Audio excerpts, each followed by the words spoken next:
On this episode of Hudson Valley Hustle, I'm joined by Michael Kadnar, CEO of Silent Pendulum Records. This was a great interview. We covered everything from how to start a record label all the way to finding balance in your life. Hope you enjoy.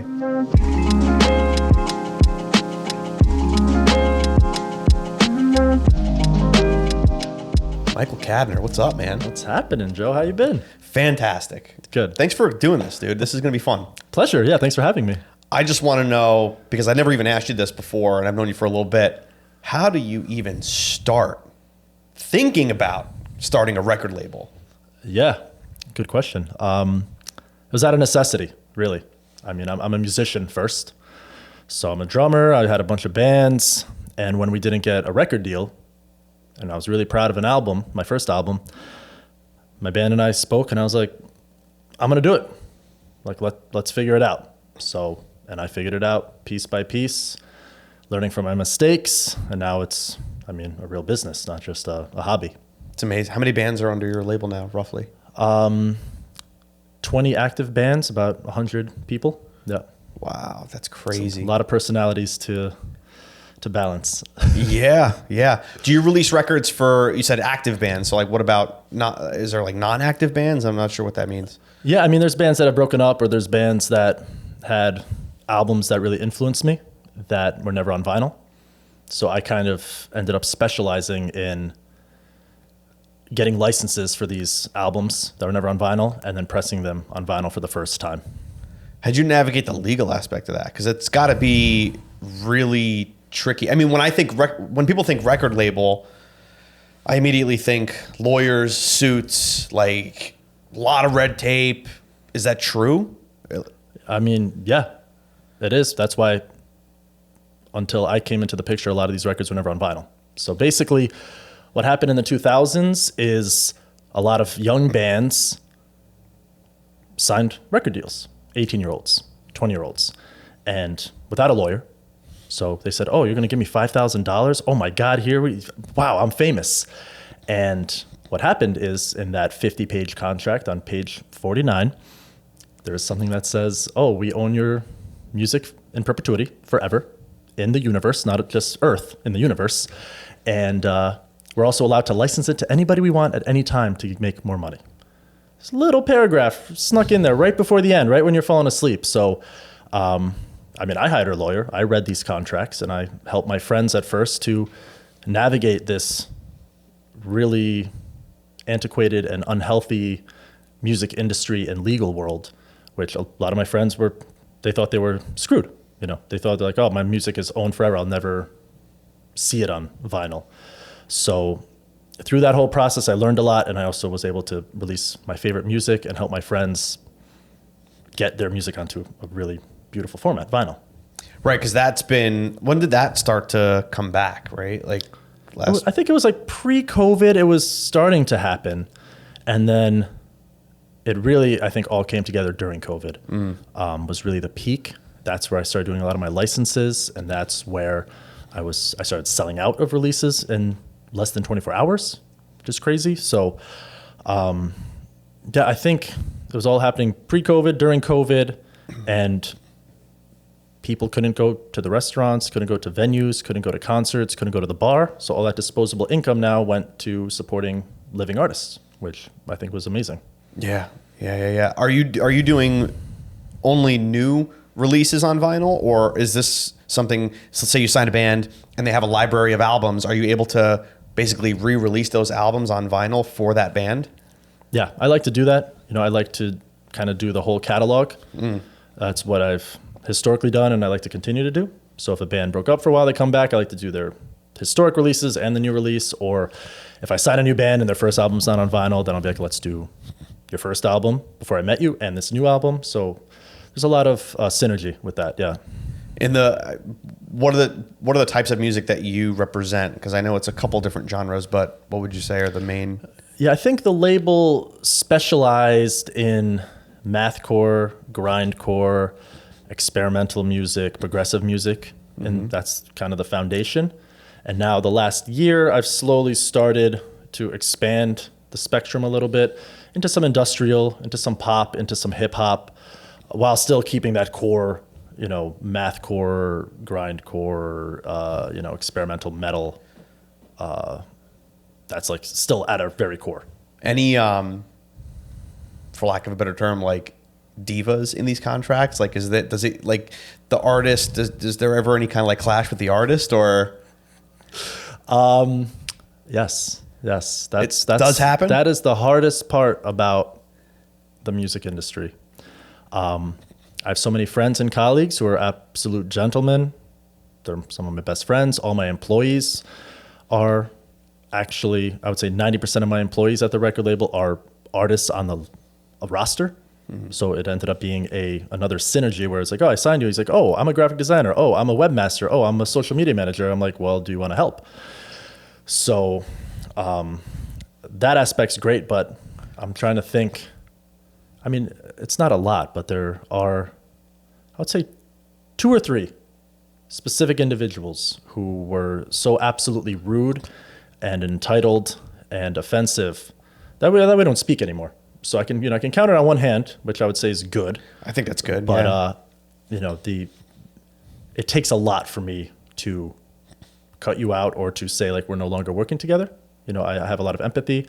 I'm also an artist, so I can see both sides of the business, the artist side, also the business side. So I have a lot of empathy for artists who have no business sense, but at the same time, you can't treat people like that, period. Yeah. Me or anyone in the industry. And it's been a really interesting learning curve.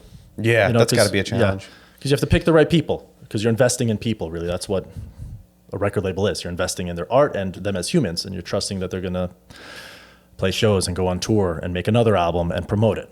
Yeah. I've spent a lot of time working with musicians in like previous lives and even now I have good friends that are musicians and deal with a lot of musicians.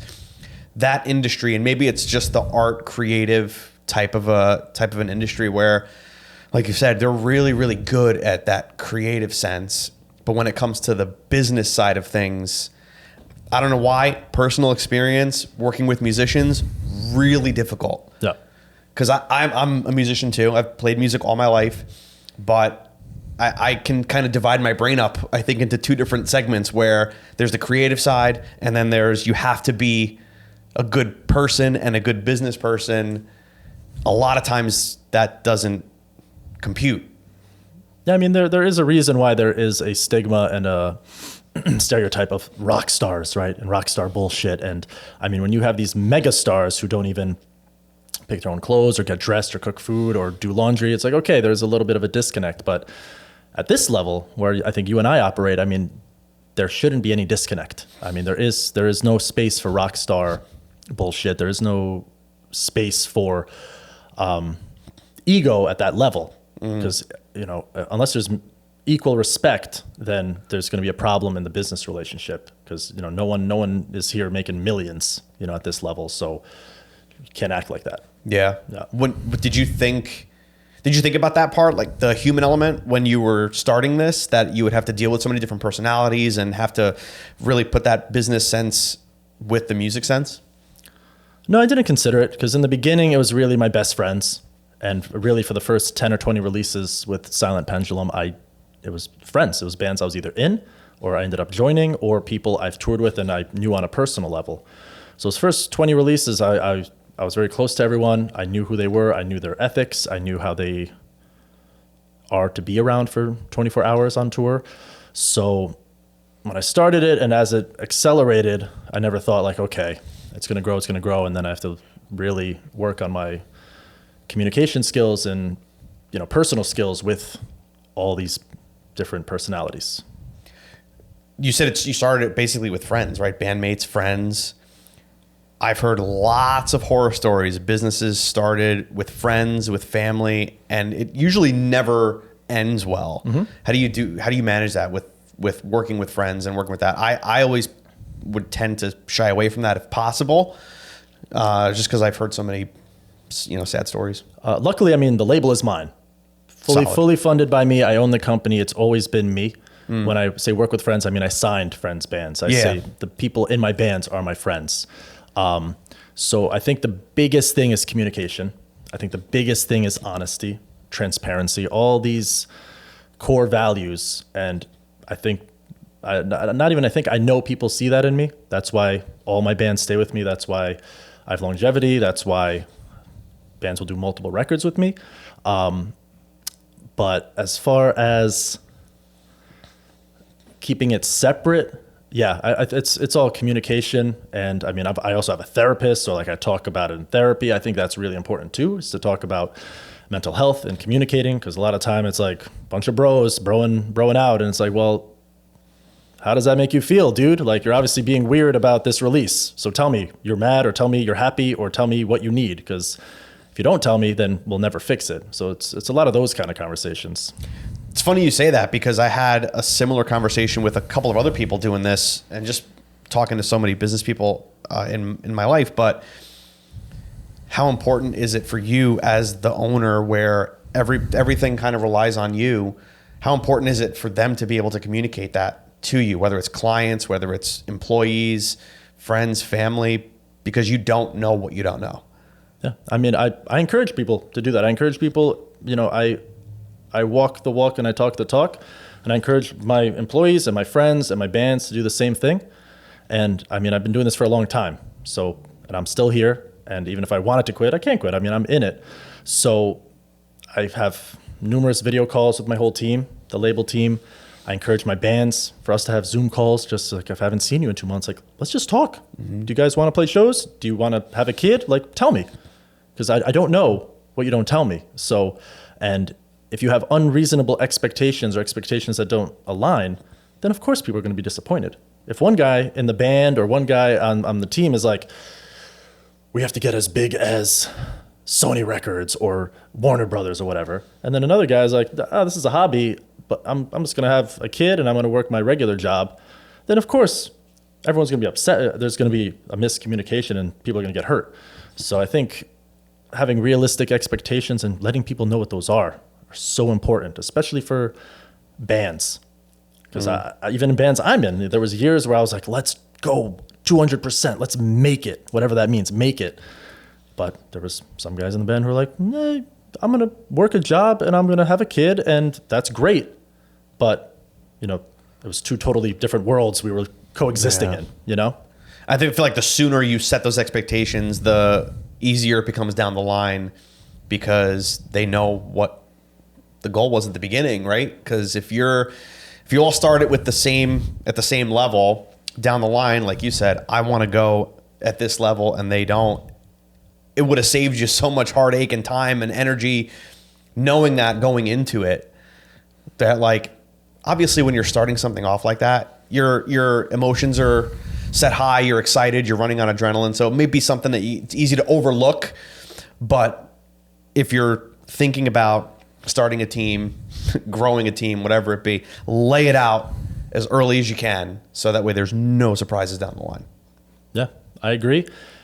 And it's also, it's a little romantic, because things happen in real time and you can't always communicate, like, okay, someone fell in love or someone got an offer at a huge company and they have 7 days to respond. It's like, these things happen in real time. You might have a romantic idea of like, all right, we're going to tour for 3 months straight and we're going to do the thing. And then, oh yeah, here's your dream job for all this money and you have retirement and benefits. Like, oh, maybe I'll do that, or, oh, my wife is pregnant. So sorry guys, get a fill in for this tour because I'm having a family. It's like, those are all great things. But I think communication and just setting up expectations and regulating those frequently is the most important part for any team or any band or any business relationship, for sure. Yeah, it's true, right? They say like band relationship is like a real relationship. Right? It's like being married to 3, 4, 5 different people, whoever's in the band, plus your booking agent and manager and record label contact. It really is like a marriage. Yeah. Yeah. When you started this, did you think it was going to get to the point where it is right now?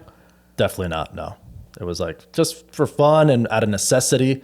And I always played drums because I loved it. Yeah. It was like one of the most spiritual things for me. It was this primal spiritual, like basically the best medium for me to communicate with is drums. I feel like I can communicate on the instrument better than I can speak or work or create. So that's why I still play drums. That's why all this happened.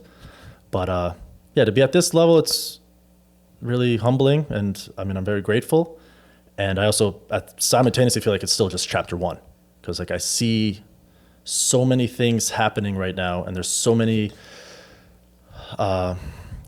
moving parts that are all aligning. And I know that everyone on my team is working so hard, and that people are growing, and I'm seeing bigger and bigger opportunities come up. So it's a really interesting and fun place to be right now. From when you started it, though, you were doing everything? Yeah. I mean, I was literally packing records on my bed with like a Canon printer, a $50 Canon printer. I was cutting the labels from stamps.com and using tape and the really crappy mailers with bubble wrap that would always get damaged, you know. So it was really DIY. I mean, the definition of DIY.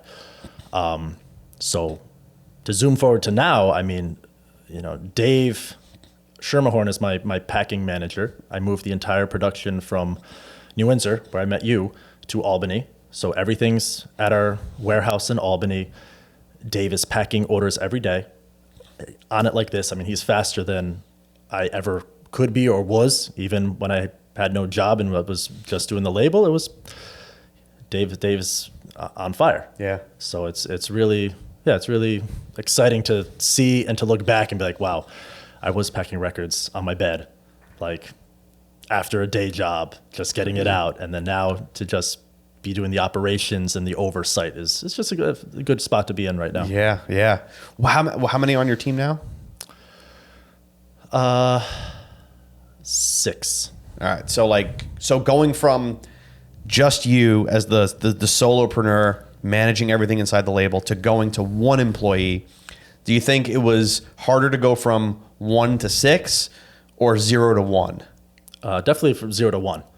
I mean, maybe you can relate. I don't know. I think a lot of creatives, a lot of entrepreneurs are very controlling because for me personally, anytime I would try to delegate a small task, people ended up not doing it right, even if I kept training them. So I was very apprehensive to delegate anything because anytime I would, it would be too slow, or it would be they're not as interested, or of course they're not as interested because it's my company, it's my business, it's my life, my music. So I think finding Dave and also finding my lead graphic designer, Taylor, was huge because they came to the table with equal, or I would say even more enthusiasm than I had for these tasks, you know, packing or graphic design.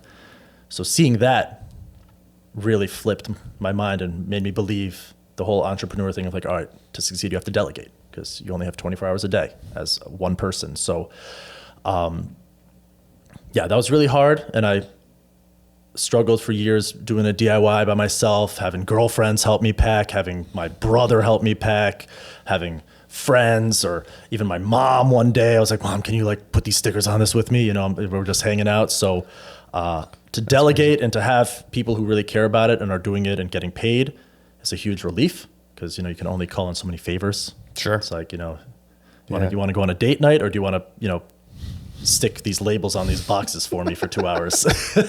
Yeah, you only get so far with that. Exactly. Like you can do it like once or twice, and then I don't know, it doesn't seem cool anymore. It's not the ideal date night. Yeah.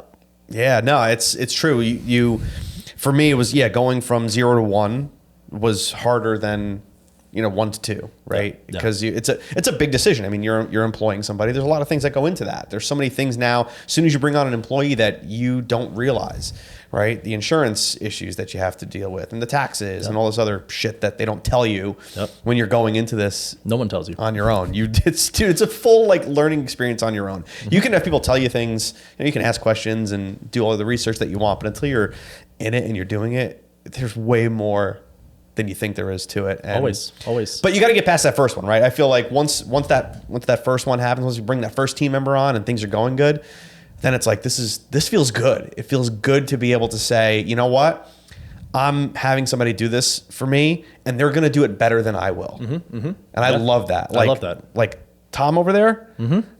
I don't have to worry about how things look Yeah. on camera ever, right? He's way better than me at it. So it feels awesome to be able to give somebody that's talented, that loves it. That's the thing that they do. Yeah.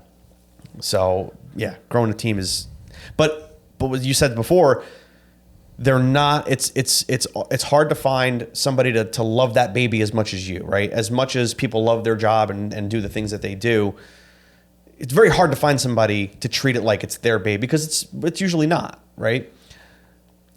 Yeah, I think it goes both ways. I mean, I think that's kind of indicative of leadership. Sure. So like if you have a good leader at a company, he will inspire people to work hard, even if they don't care about the work. Any genre, any industry. But as far as the music industry, yeah, I'm super fortunate that everybody on my team that I've accumulated, they're all super passionate.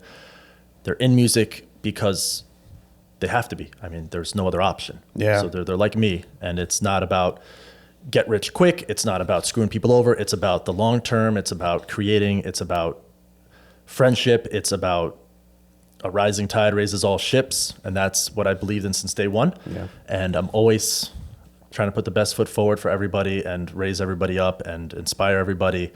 And but finding that team was a long process, but it was kind of organic. It was out of necessity, and then just trying a few things out that didn't work in the beginning, and then finally meeting the right people. Some people came to me, I came to certain people, and it was it was just a really nice organic growth period. Yeah, that's amazing. And you don't see it really stopping, right? Are you just the kind of person that gets complacent, or are you somebody that's kind of always looking for the next thing? Definitely always looking for the next thing. I mean, I think you have to be, especially in the music industry, especially in your industry. I mean, there's always technology. There's always evolution, even in how we consume art, how we consume media. So you always have to be learning. You always have to be studying. And also you have to be on the pulse. I mean, unless you sign Metallica or unless you sign... name anybody, Lady Gaga, it's like, well, the money's not always going to be there. So you have to find exciting new artists. You have to find people who are inspired. You have to find people who are on the streets, going to gigs, playing, hitting the road and doing it. Because like, you know, you and I, we're not going to gigs every day. We're not going to, the 1 a.m. show in Manhattan to scope out new talent. But, you know, I got people doing that now. That's awesome. So it's definitely a constant process and evolution. So you have people that do that? So you have team members that will go and scout I have a couple talent? of A&R agents, yeah. So looking for new talent. I've also given some of my regular team members, or graphic designer and my packing department, be like, if you find a band, like sign them. But you have to believe in them. You have to like look at the analytics. Awesome. You have to, That's sick. are they touring? Are the numbers good?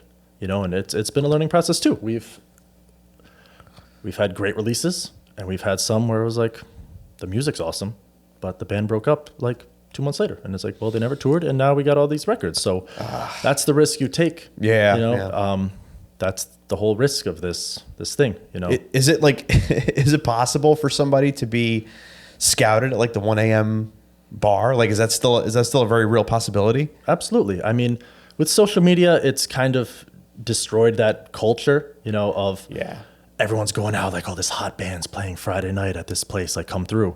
It's like, oh, they have 100,000 followers and 10 million streams. Okay, let's sign them because this will sell 1,000 records, you know? Yeah. So it kind of has flattened the plane, but it goes both ways because some of that data is inaccurate. So I've talked to some colleagues who work at bigger labels who are digital marketers, who are band managers, and they're like, yeah, we signed this artist, 10 million followers. They couldn't sell out the Mercury Lounge in Manhattan. That's 200 people. They couldn't get 200 people at a venue, even though they have 10 million followers. So like, there is something to be said about building community and about touring and about getting people in person to a venue. So there's still some weight in that. Not everything is just numbers online. Sure.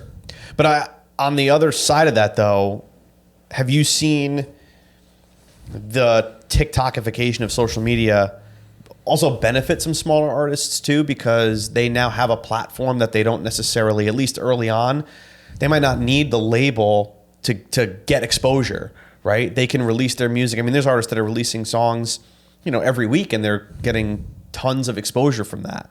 I feel like discovering new artists is also more possible because of social. Yeah, I think it goes both ways.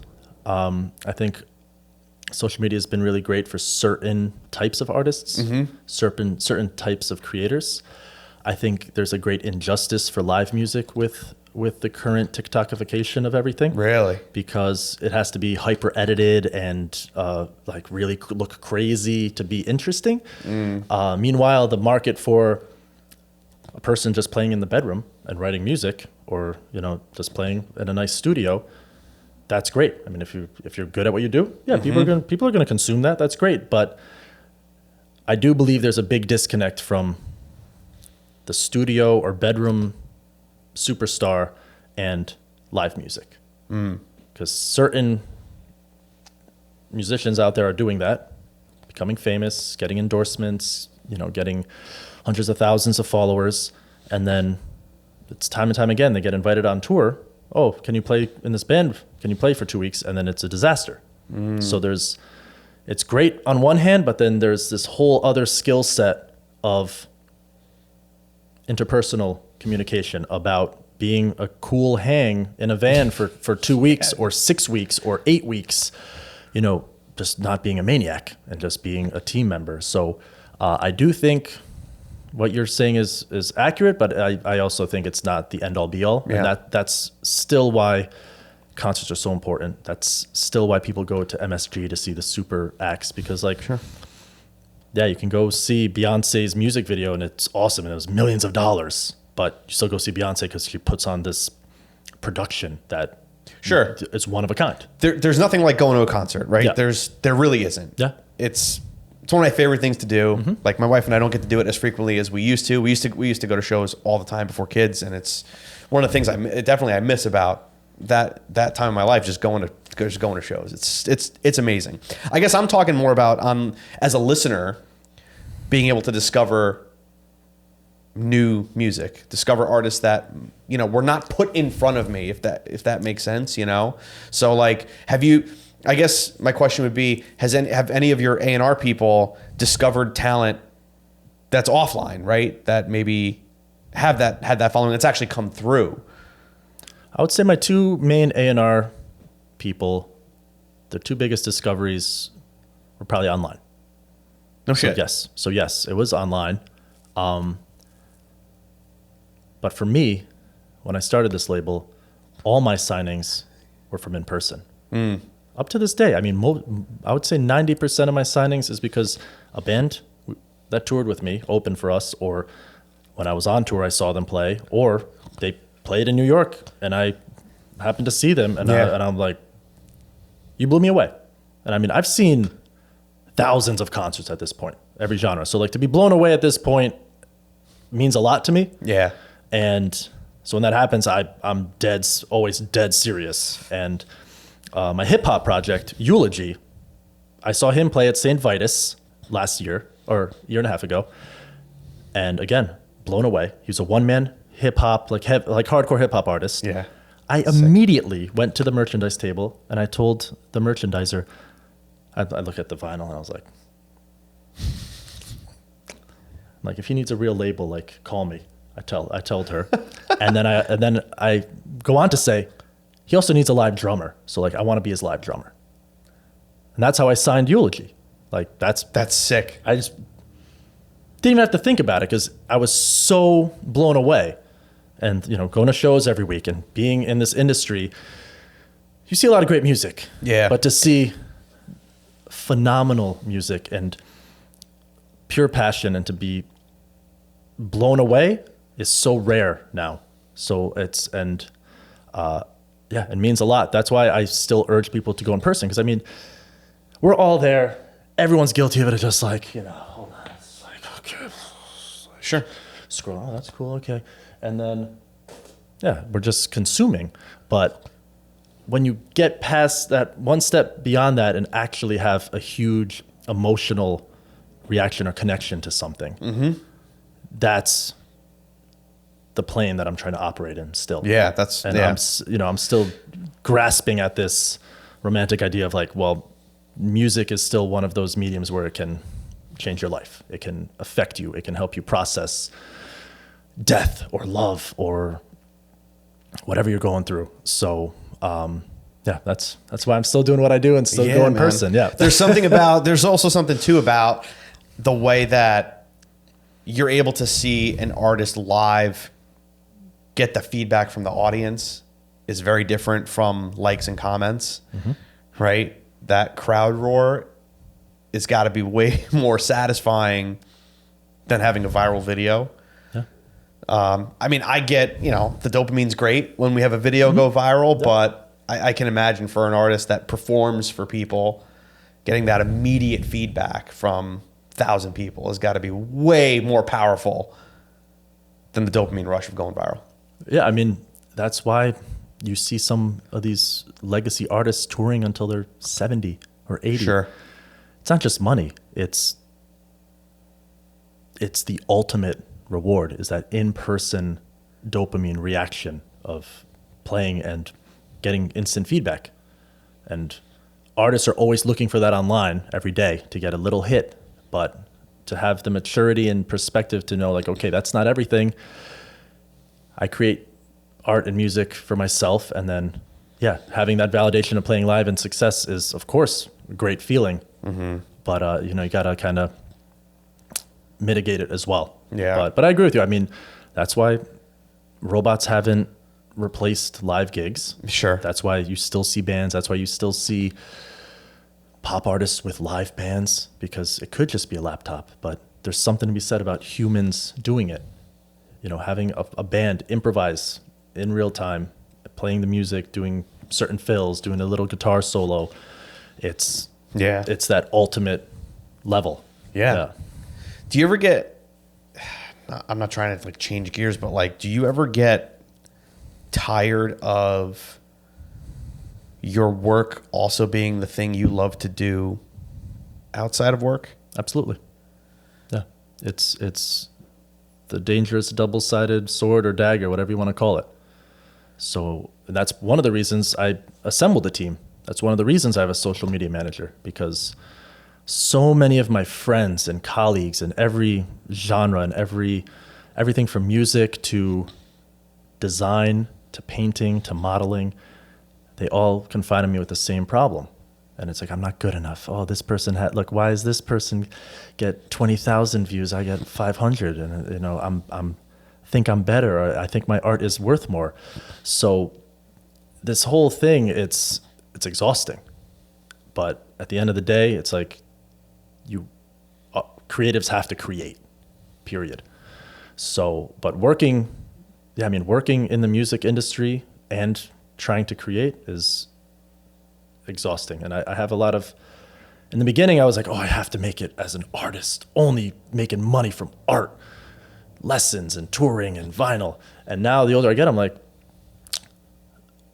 I have a lot of respect for artists who have day jobs, who are engineers or accountants or whatever, teachers, and they have their income. And then when they want, they create from their free time as a hobby. I find that very interesting and kind of inspiring, because the deeper you get into any of these industries, let's say music, the more you see and the more you don't want to see, and you see non-artists managing artists, and you see execs, suits running these labels, and it's a corporation. It's no longer let's collaborate and get this beautiful product out. It's where can we make the most money? Who cares about the artistic integrity? Who cares about the color of the vinyl? Who cares about the genre? It's like, no, do this as this, and we're going to make the most money, and then all the stockholders or whatever get their cut. So long story short, it's a fine balance, but I wouldn't change it for anything. I mean, as I told you earlier, I also have a real estate business. So that's like my stability, I would Yeah. say. I've also worked in the labor union with my bass player. Like him and I, between tours, worked for his dad's company. We did physical labor, whatever we had to do to keep the dream alive, Yeah. in the early days. We did what we had to. So I always like to think back to those jobs or those times where I was like my first job. Humble I was a beginnings. dishwasher, like at 18, working 80 hours a week, like just so I could buy a cymbal, So Yeah. like now on the other side, yeah, you work 12 hours emailing and calling and making things happen for all the people you care about and all the people on your team and all the bands. But at the end of the day, it's worth it. Like I'd rather be exhausted from this than anything else. So it's a fine line, but it's, very rewarding and very gratifying. Yeah. It's not easy though. No, of course not. Nothing. I'm a big believer that nothing is easy. Yeah. Anyone can say, I'm going to be president. But to do it is Yeah. a different thing. Or anyone can say, I'm going to go on tour. But the people actually doing it, they're there. Yeah. Away from their family, away from their friends, away from their kids, away from their house. Sleeping on floors or hotels or a tour bus. Like, there is no comfortable way to do it. Even if you have your own tour buses, you're still on a bus. Right. Yeah. So there are huge sacrifices for all this, and I have respect for everyone at every level for that. Yeah. I had a hard time when I was doing music a lot more. And when I say doing music, I was teaching. I was mainly teaching guitar. Like that was the thing. I would play, I'd write some songs, play with a band or two, and never really materialized in anything too big. But I taught a lot. But that made me almost like fall out of love with it. And I still have regrets about not going as hard as I probably could have, because I was pretty good. I still play, but not to the level that I was. And I think like the opposite kind of happened to me, where I was like, this is just work now. I don't like this anymore. Yeah, I think It sucks. Yeah, Like- I think it's really important to check in often, Yeah. and I've done it too. Sometimes I've overextended myself, and then I become a maniac and just like totally not there, and just working, and just drumming.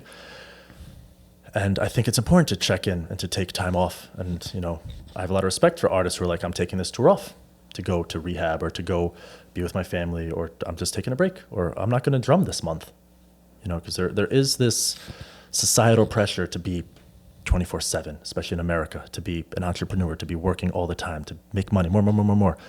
And I don't agree with that either. I think you have to find that balance for yourself. And I think for me, the definition of success has evolved to being content and happy, and whatever balance that is. If that means drumming 8 hours a day, good for you. If that means drumming every other day, also good for you. If that means playing guitar once a week on Saturday to your favorite songs, amazing. Like, you have to find what fulfills you, and not what, the societal pressure of like, okay, this is what it means to be a musician. This is what it Yeah. means to, I also used to give a lot of lessons as well. I worked with one of our close colleagues, and same thing, 6 days a week, 70 students a week. That will burn anybody out. Oh, yeah, absolutely. So, and now on the other side, I'm like, yeah, I do miss it a little bit, but when I was in it, I was really just like, it was overwhelming, because Yeah. that's 70 students, 70 personalities you're working with on a week, everything from the most amazing, talented kid to the person who hates music and is there because of their parents. And as an educator, you're trying your best. As a lover of music, you're trying your best. And it's also not our job to make everyone love what we love. Yeah. But we try our best. Yeah. It's difficult. Yeah. I know. Who you're talking about. It's a lot, man. Because every single one of them, you got to give a little piece of yourself to each and every one of them. And you have to be on for each and every one of them. And to do that for 70 different people in a week, it's just, I don't know if I ever got to that many students, but it was enough for me where I was just like, this is not fun anymore. Like, this is not fun. I'm under the impression that I want to do something. If I'm having fun, it's not work, right? Even though there's parts of what I do that I hate, for the most part, I have fun. I have fun with the guys I work with. I have fun with a good portion of our clients. And that's what I look forward to. Like, that's what keeps me going in it. Yeah.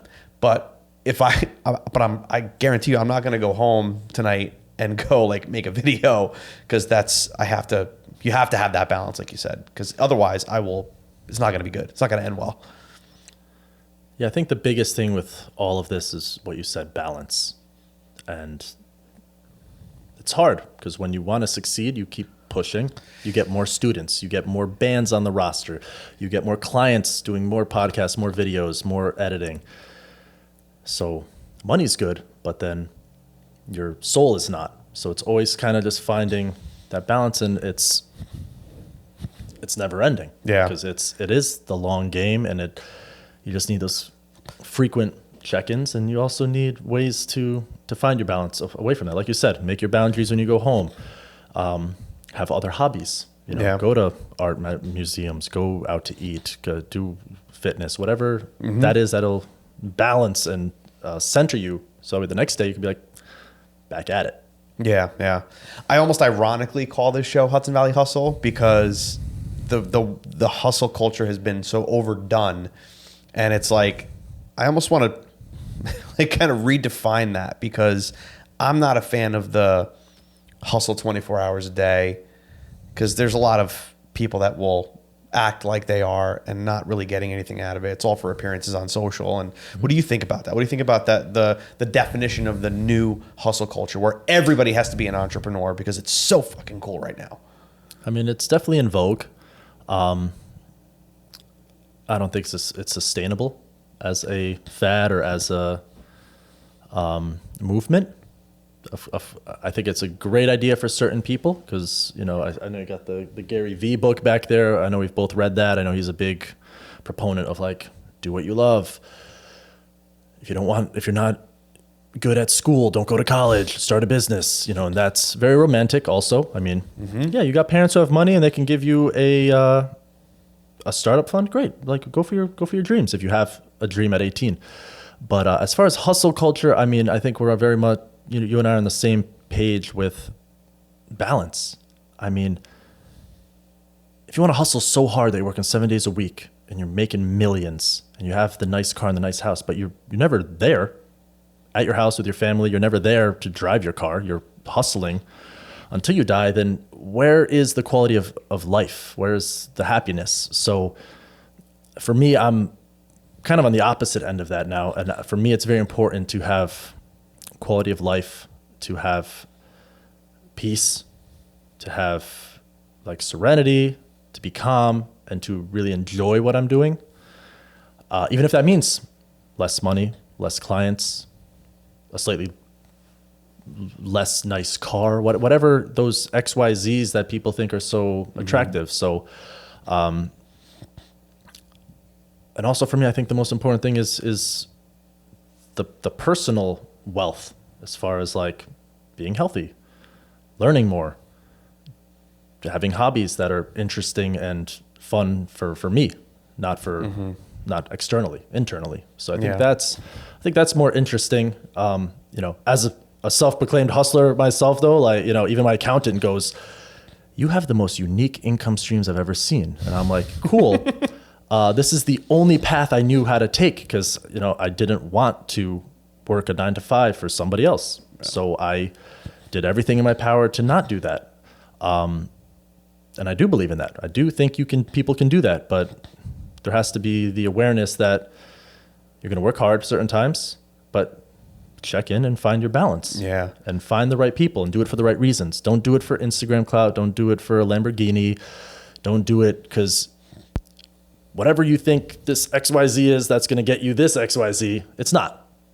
It has to be, if you're going to be an entrepreneur, it has to be for yourself and to fulfill your purpose. Yeah, we do it. I think a lot of entrepreneurs go into it because of the freedom element and then find out that they're basically trapped, right, in doing that. And they just basically make a very expensive job for themselves. And then they hate it. And then it's because I always talk about the entrepreneurial myth. It's a great book, The E-Myth. I don't know if you ever read it, but most entrepreneurs think that starting their own business is just doing the thing that they love and that's it, but it's not.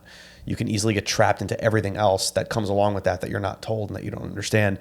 And I was having, was almost like an existential crisis not that long ago of like, I know so many people that are working 80% of their life, right? 80% of their week is dedicated to their job. They make great money and have nice things and all that kind of stuff. But on the other side of that, I'm like, there is so much that you can do that you will never get to experience if you dedicate that much time of your life to that thing. And it's like, what is it really worth at that point? I'm at the point now where it's like, I want to try new stuff. I want to like, there's things I want to get good at that I want to be able to do. And there's things I want to try, like, anything. I mean, like, think about all the things that you can do in this world that you're not allowed to because of just how much time you have to dedicate to that one thing. Mm-hmm. Sucks. Yeah. It's hard. I agree with you. And I have a lot of sympathy for people who go down that route, whether it be regular work or being an entrepreneur where you work 80, 100, 120% of your time. But I've seen that. I've been in that zone before, and I made a decision to be like, I never want to be like that. I'm not going to be possession-based. I'm not going to aim for this, pink elephant, whatever you want to call it, this invisible goal just because society says I should, or that will make me look like I'm on another financial bracket. Yeah. So I think that's a very important realization to have, and then to pursue that. Like, all right, I'm going to work 10% less so I can go. You were telling me earlier you want to spend more time in the southern part of this country at a condo or at a pool. And like, same with me. I want to spend more time overseas and seeing new countries, and whatever I have to do to accomplish that, I will. That's my priority as well. Not just to work. Yeah. It's good, man. This is good. This has been a good conversation. Yeah, absolutely. Went like in different places that I thought it was going to go to, but it's good though. Yeah. I think it's great. Where can people connect with you? Because your business is so unique. And when I tell people that there is a record label in my building, they're like, seriously? I'm like, yeah, it's awesome. Like, my personal trainer's like, can I go in there and buy records? Because I got him into Cyborg. Nice. And he was like, wait, can I just is it like a store that I can go into? I was like, no, not really, but I could ask for you. So like, how can people get in touch with you? Yeah, right now we do all of our e-commerce online. So silentpendulumrecords.com. Got the vinyl, we got CDs, shirts, patches, everything. We also have digital on Bandcamp and streaming everywhere. I mean, anything, Spotify, iTunes, YouTube. As far as physical product, the website's the best. I already mentioned Dave. He's the packing king. So even if you thought about going to a record shop, don't. Just buy from us online. It'll be at your house the next day. Nice. And speaking of Cyborg, their new album's coming out this year, and the first single's coming up. So I know you guys love Cyborg Octopus. Really? So, yep. In a few weeks, it'll be the first single already. No kidding. Yeah, so they got a Where whole are they new at in the album? It's done. It's done. Oh, dude, that's awesome. Yep, so it's going to be a nice long PR campaign, a lot of videos. They have some tours, and hopefully they'll be in New York in August. Have you heard it? I've heard it. And? It's amazing. It's mature. It's the same stuff, but even better. So I'm very proud of them. Yeah. Oh, I'm pumped for that. That's Cyborg Octopus if you're into Cyborg Octopus. Prog metal and like they're fans of Between the Buried and Me and any prog. Yeah. Saxophone, right? Saxophone, keyboard, crazy riffs, crazy beats. Yeah. That dude, I'm so looking forward to that. I have the CD I got from your office right up top there on my shelf. I love it. Good. So definitely if you are into learning more about Michael, definitely go check him out. I highly recommend it. Dude, this has been awesome. Oh, thank you so much. Thanks Thanks for having me. Thank you. See ya.